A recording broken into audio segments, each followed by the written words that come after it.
Social মিডিয়ায় জিলাপির সরকারি দাম নিয়ে কথা বলা যে তাইজুলকে নিয়ে হাজারো মানুষ হাসাহাসি করছেন, সেই ভাইরাল তাইজুলের হাসির আড়ালে লুকিয়ে আছে এক নিদারুণ কষ্টের গল্প।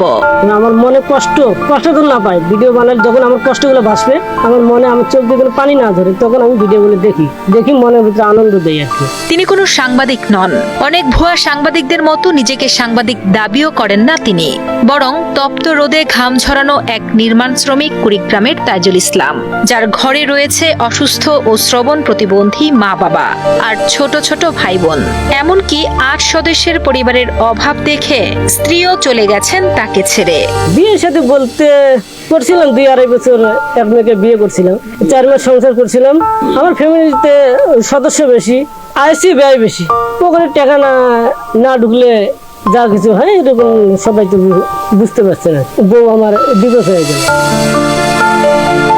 বোকাশোকা এই মানুষটির ভিডিও বানানোর উদ্দেশ্য ভাইরাল হওয়া নয়, বরং নিজ এলাকার দুর্দশার চিত্র মানুষের কাছে তুলে ধরা ও পরিবারের মুখে দুমুঠো ডাল ভাত জোগানোর করুণ আকুতি।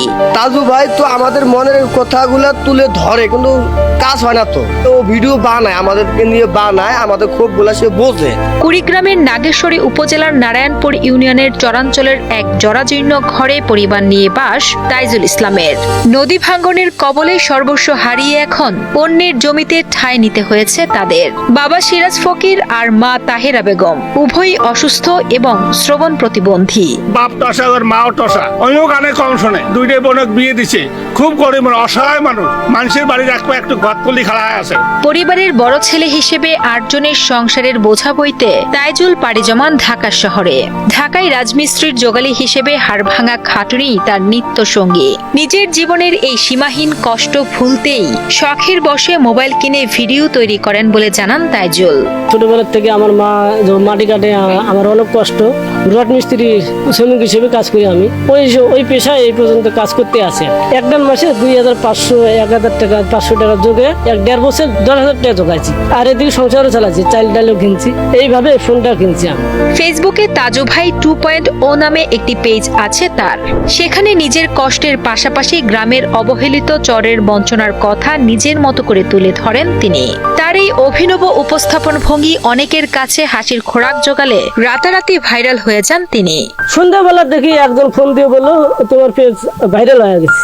মনের ভিতরে অনেক খুশি, এদিকে খুশি, এদিকে রাত্রে আবার চিন্তা ভাবনা আমার হলো, বাড়িতে আবার চাল ডাল নেই, এগুলো কাকে বলি।